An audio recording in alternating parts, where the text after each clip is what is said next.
Hey, what's up you beautiful feckers, how you all doing? So, Limbo Prime, the gentleman bastard, the bimbo prime, the salts by a frame, bless his ravaged body, he looks fantastic. Design wise, I really love the way Limbo Prime looks, although I do prefer one of his other helmets being equipped. So, Limbo Prime, with his golden rift walking and insane abilities that once made everyone around him want to play solo.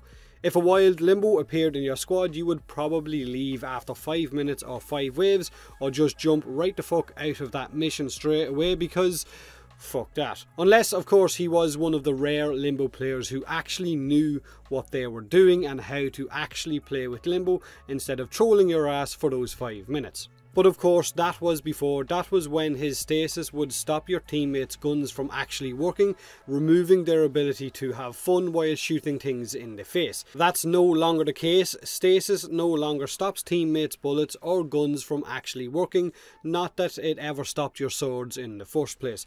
But with this change to stasis, they've also reduced its base duration by 50%. It lasts half as long as it did before, which minimum duration Limbos of course will see as a huge nerf, which is understandable because the build that you've ran for so long is now completely useless or needs to be tweaked in order for it to work again. So Limbo is much more squad friendly, I guess, and new Limbo player friendly than he was before. Easily, in my eyes, one of the best crowd control warframes in the game, and easily the best mobile defense frame or rescue frame that we have as well. But how do you go about getting your hands on Limbo Prime, and more importantly, how the feck do you mod your Limbo once you get him for him to actually work or for you to fit your actual playstyle? So first up, to get your hands on Limbo Prime, you're going to need to farm these set of relics. A Miso Z1, an Axi L2, a Neo L1 and a Lith B3. Now you can highlight these relics in your codex and it will tell you which missions that these actually drop from. So stat wise, Limbo Prime comes with 4 polarities, whereas the normal Limbo only has 2. He's got 25 more shield, 20 more armor and 25 more energy. So of course he is an upgrade, whether a slight one or major one, I guess you can decide that. Now, I will hold my hand up and admit that Limbo is not the typical type of warframe that I personally like to run. I like the tanky warframes, the chromas, the rhinos and so on, whereas Limbo is kind of on the flip side of that. But I will say that Limbo is all about dancing in and out of the rift plane. It's about taking enemies into that rift plane with you so that you can single them out and kill them, and how you want to go about that is entirely up to you. But he is a warframe that has got a decent amount of survivability once you stick quick thinking on, and because of the simple fact that if he starts to take a lot of damage, he can just jump right into the rift plane and stop taking all incoming damage in order to heal back up.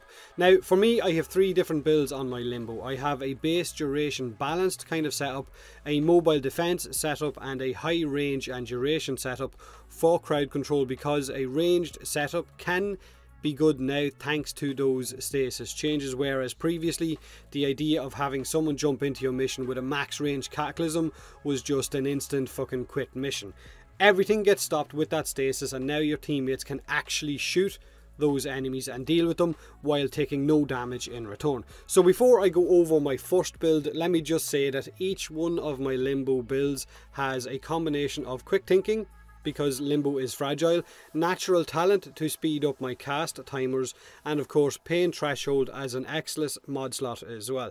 Now pain threshold will remove that stagger that you get from quick thinking once your health goes low, and it's almost a must-have mod for me personally with Limbo, because he is fragile and your health will go down pretty damn quickly, and because of that quick thinking will kick in, and of course once you get that, you get that really annoying stagger as well.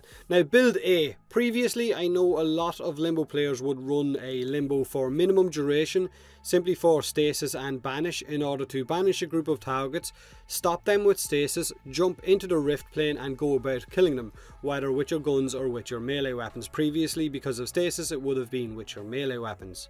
But with stasis now seeing that 50% duration reduction with that recent change, it's not as viable to have a minimum duration build. So I've decided to keep mine at 100%, which means it's still a low enough time on stasis for me to just nuke stuff and keep popping in and out of that rift plane. Now the rest of my stats are balanced for somewhat decent amount of range on Banish, damage for it as well, and of course energy for efficiency. His Rift Surge augment could be used with this setup if you wanted to, but I personally chose not to.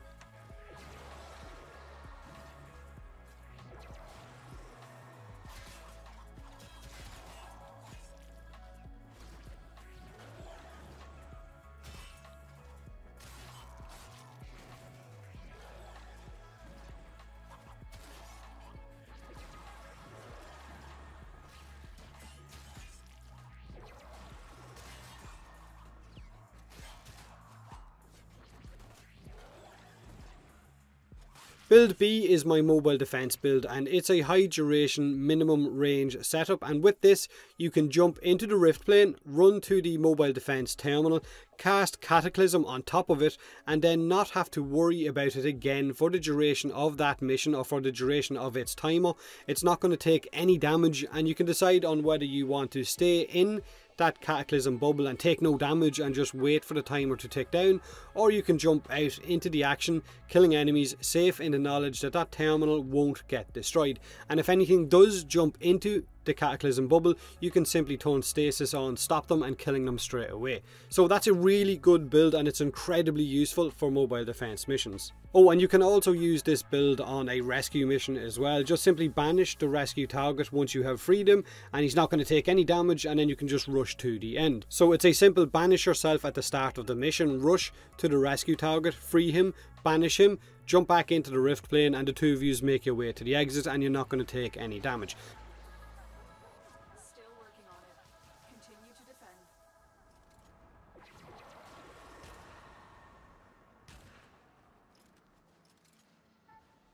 So my final build for Limbo Prime for me is a high range and duration setup, like I said, for a huge ass cataclysm. That really you don't want your ass to have any kind of a cataclysm. That just sounds like you've eaten something incredibly wrong.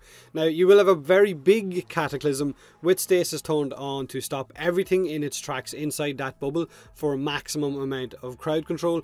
And I know a max range cataclysm, like I said previously before these stasis changes, was really annoying to be running in any kind of a squad. But that was before, this is now, and before it would stop your teammates from being able to shoot anything, whereas now they're free to run around and do all of that. The only really annoying thing about Limbo and his cataclysm, or even from jumping into the rift plane, is the visuals that you get, that kind of hazy, smoky look on your screen from being in that rift plane. I know a lot of players don't necessarily enjoy that, and I can fully understand why. It's also worth noting that Limbo is an incredible spy mission Warframe as well. So he's really good at defense missions, really good at mobile defense, and really good at spy missions as well. Simply because he can pass through all of those laser barrier doors. He's not going to trigger any alarms whatsoever once he's in the rift plane, which is going to make your mission a lot easier to run. So those are my 3 builds for my Limbo Prime, and that's how I chose to play him. Of course, if you're a Limbo main, and I'm sure a lot of you guys out there are, you will have much better min-maxed setups than what I do for the amount of times I'm going to jump onto a Limbo Prime. So Limbo is one of the probably most versatile Warframes in the game when it comes to the different mission types that he is incredibly good at. From defense, mobile defense, rescue, spy missions, I mean, he pretty much covers everything. Oh, and if you're wondering what special primed effect that Limbo Prime has, because every Warframe that gets primed comes with some kind of a different gold effect or different special effect to their abilities. Limbo Prime's is that his Cataclysm has some extra, I guess, swirly lines going around it. So it's not like he's got a big golden bubble or he turns gold when he goes into the rift or anything like that. It's just some extra swirly goodness. So the fact that stasis now has been changed with Limbo and he's a lot more squad friendly, do you guys believe that it's time for us to remove the whole stereotype of Limbo being one of the most annoying Warframes in the game? But maybe you still don't like Limbo or Limbo Prime, then let me know in the comment section below what you think of him with this Limbo Prime release, especially with those stasis changes as well. I know if you were a Limbo main previously that enjoyed running a minimum duration setup, then you might not be quite happy with these changes. Like I said, let me know. Do me a huge favour, hit that like button if you enjoyed the video, or don't if you didn't. Subscribe for more Warframe, and as always, thanks very much for watching.